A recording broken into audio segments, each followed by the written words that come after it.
Hey, it's good to see you. Hello, and welcome to this little video.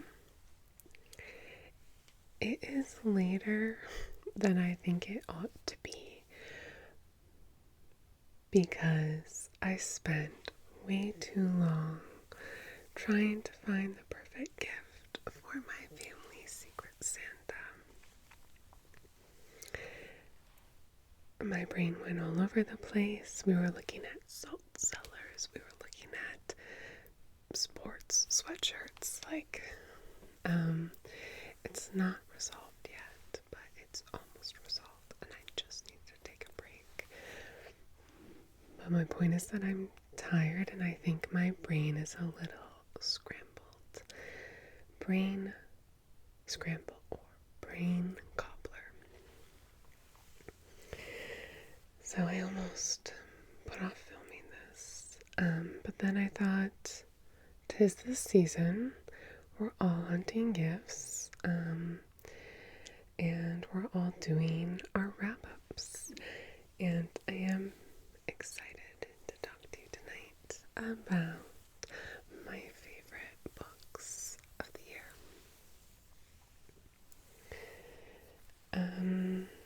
It was a decent reading year for me. I think I read more than I read last year. I do keep a list of all the books I read per year, but I don't really tally it up. I just do title and author. I leave them normal, like the text normal. If I read it and liked it enough, I make the text gray.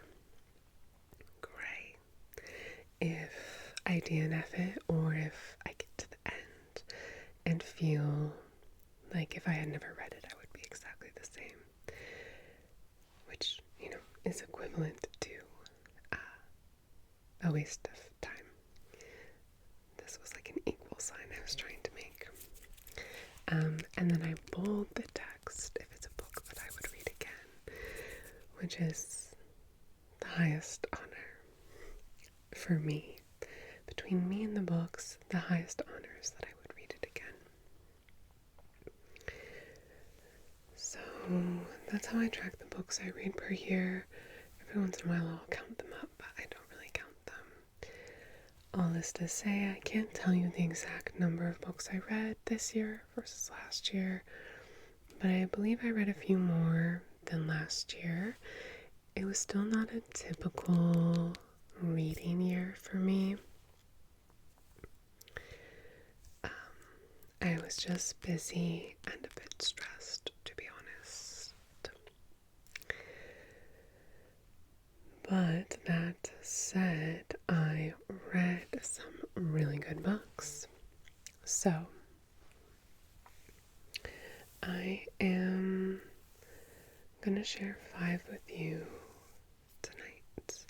You may have already heard about them on my channel, but I think it's worth highlighting them again because I think they're phenomenal. This is in no particular order. So, first we have Natalia Ginsburg, my girl, Natalia Ginsburg. This book, Family Lexicon, is actually based on her life. It's a kind of memoir, and it's the first piece of nonfiction I've read by her. Otherwise, I've just read her fiction so far. So, I wasn't sure what to expect, but I loved it. I loved it. It is about her family in Italy, about life at that time.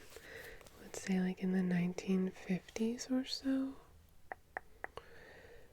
and a little before, about the politics of that time.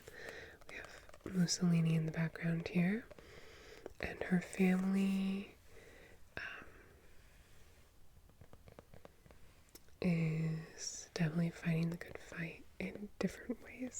one of her brothers creates and distributes pamphlets on pamphlets against fascism, anti-fascist pamphlets. And so that's in the background, kind of lending a certain gravity to everything. And it builds slowly, almost imperceptibly in the background as you read until suddenly it's at the forefront of your mind and the minds of these people.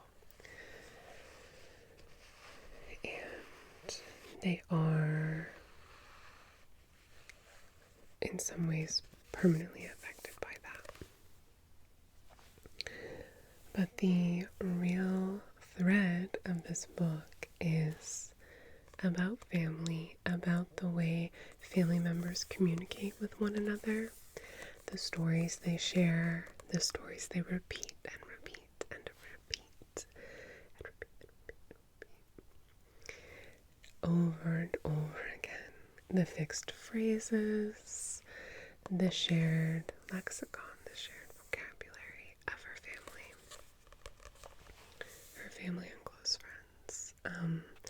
And I just found that so delightful to read about, because I play a lot with language with my family and my partner and my close friends as well. And so reading it, seeing it captured in a book was a really enjoyable experience for me, and shed some light on ways in which my own family or my own friends communicate with one another.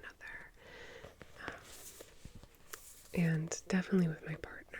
I talked about this in another video, but we definitely have our own language almost, our own words for things. We just abbreviate a lot of things together and kind of have our own way of talking.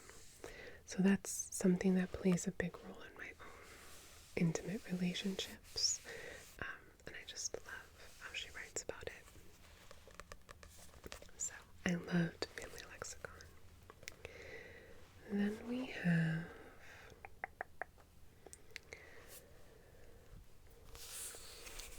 the OAF by Renee Gladman. I love this cover. Look at that art.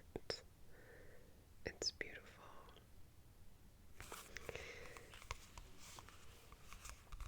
This is a very short book.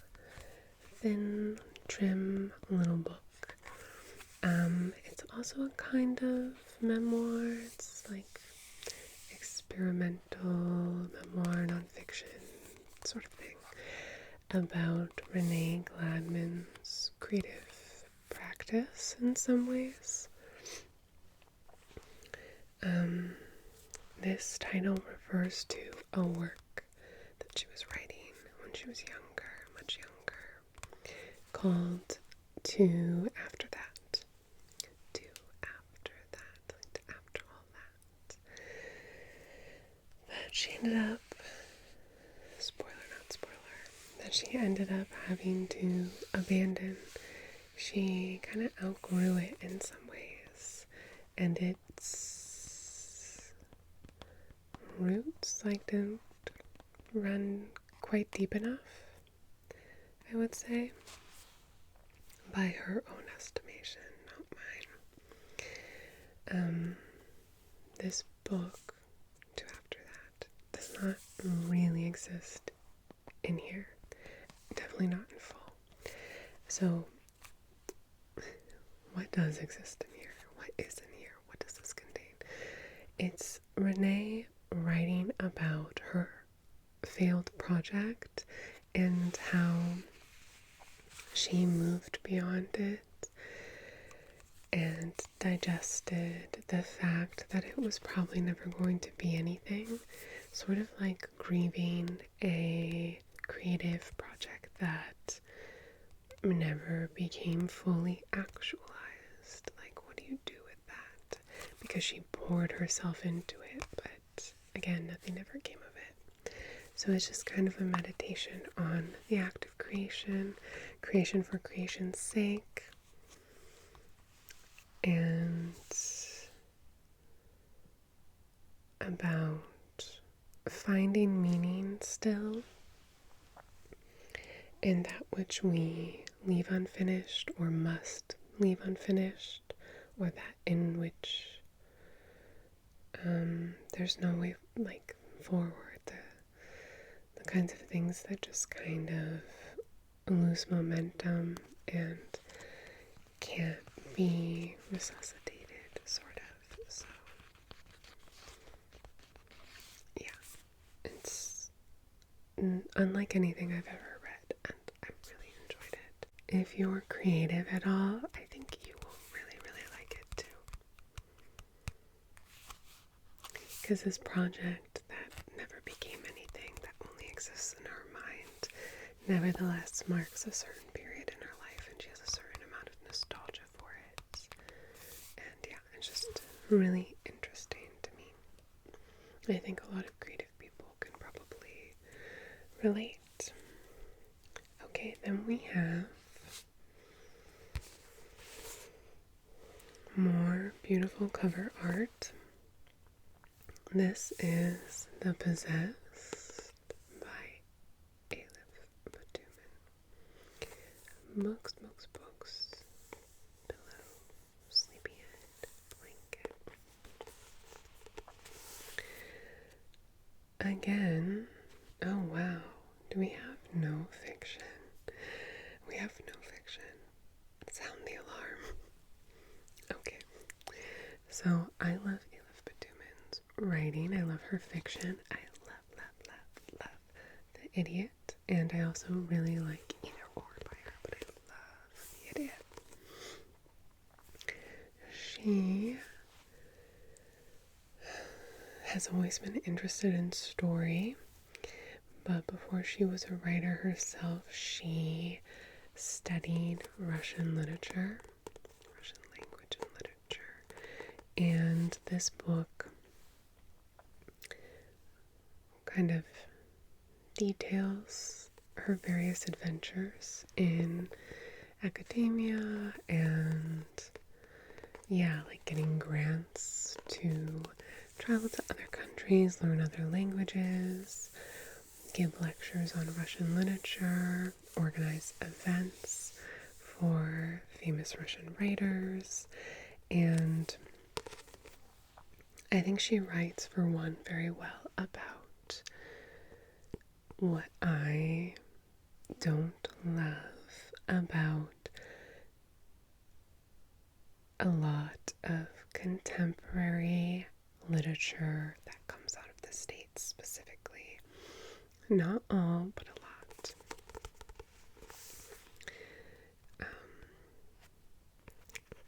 And how Russian literature is so distinct to that, and Uzbek literature is very distinct as well. So she writes really well about that, and I really appreciated that because I feel like I don't encounter a lot of people who similarly can't quite stand it like me. And then the other great thing about this book, which is greater than the first thing I mentioned, is that she takes you with her on all these adventures she goes on with all these kooky characters, all these strange situations where she doesn't quite know the etiquette or how to parse what's being said or communicated to her. And it reminded me a lot of other times in my own life where I was in places where I didn't quite fit in or know what I was doing. Places where I was challenged culturally. To absorb a culture that I was previously not super familiar with. And so it just feels like a really, to me, zany adventure through these different cultures, this different literature, like a different canon, a different, literary canon, and several times it made me laugh out loud. So that's The Possessed. And then we have, I was late to this one, okay? So you might have already read it. You might have read it like a while ago. By which I just mean like not this year, because it's not that old. And that would be Doppelganger. Doppelganger.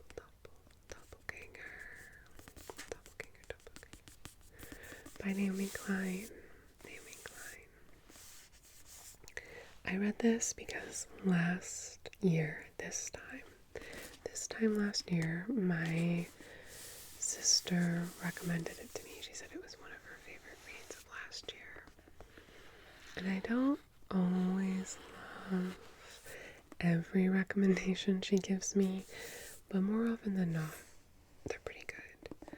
She lent me You Dreamed of Empires, which I'm reading right now, and I like it. And she lent me Headshots by Rita Bullwinkle, and I DNF'd it. But this one, I bought my own copy, and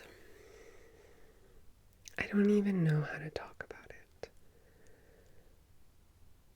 It's a memoir by Naomi Klein about how she gets confused with this other writer and thinker named Naomi Wolf,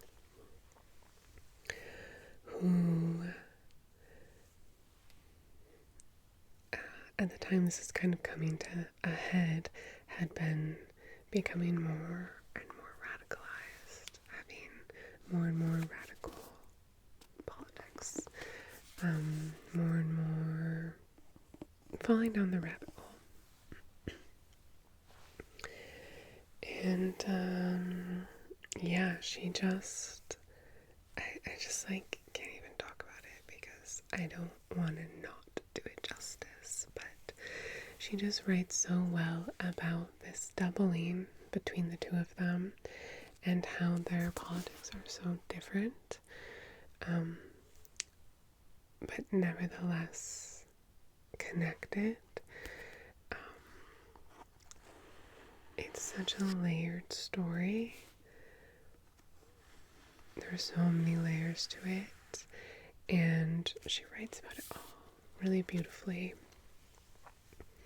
About social media, about politics, about discourse, about vaccinations, about anti-Semitism, about gender. It's all in here, and I think part of what makes this book so brilliant is how layered it is, how clearly she thinks and clearly she writes, how smart she is, her intelligence, but also her own vulnerability and honesty here about some aspects of like her own role in this, or her own feelings behind some of these events that are, they don't necessarily paint her in the best light, but she's very honest about it, about her uglier thoughts from time to time. And I just found her vulnerability to be I don't know, just something that took what was already a very layered, very intelligent book and gave it a heart and gave it warmth and made it relatable and made it a story that works on so many different levels for this time at this time. So it's just phenomenal. Again, like I said, I have like brain cobbler in my head right now from Secret Santa shopping. So I hope I did it even some justice. It's just really good, okay? It's just really good. Okay, finally, we have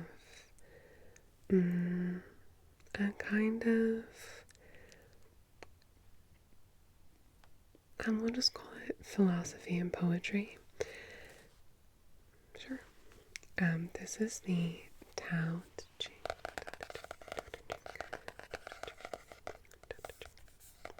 By Lao Tzu. But this is Ursula K. Le Guin's interpretation of this ancient philosophical text.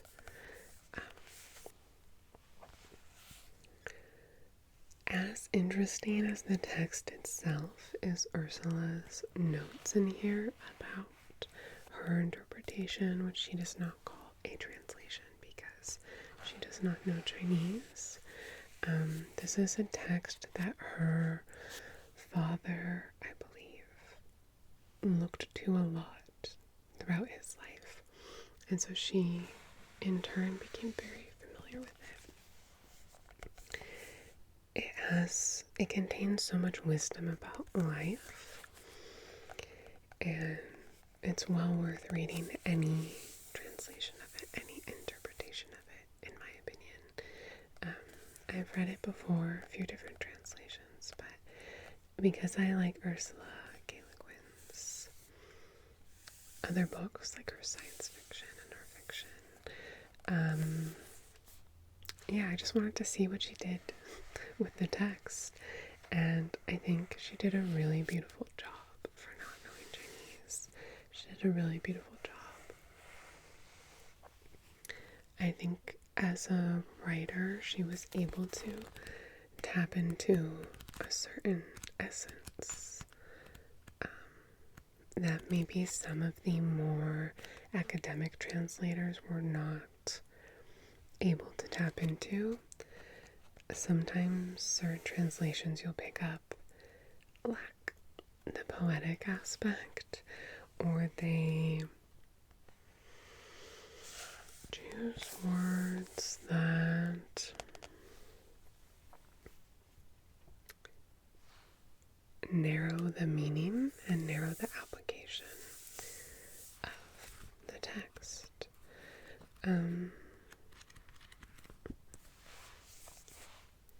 So good. Highly recommend picking it up. And I didn't annotate it or mark it up because actually this is my partner's copy. I got it for him for Christmas last year as just part of his gift, and then I read it before he did. I stole it. I basically stole it. I think that's going to happen with another gift of his this year too, actually. Like, the extra gift is another book that I'll probably snatch. So, those are my favorite books from this year. Let me know also if you made it to the end, what you think about this setup and lighting. It's like dim, but the white balance is on point, which is something I've been struggling with lately. Let me know too what you read this year, what you read and really loved, what you read and would read again. There are more books that I would read again that I read this year, but these were my top five. So let me know what you've been up to too. I hope that you are doing super, super, super well. And if you're not, that is okay too. Thank you for joining me tonight. I will talk to you very soon. And until then, good night, good night,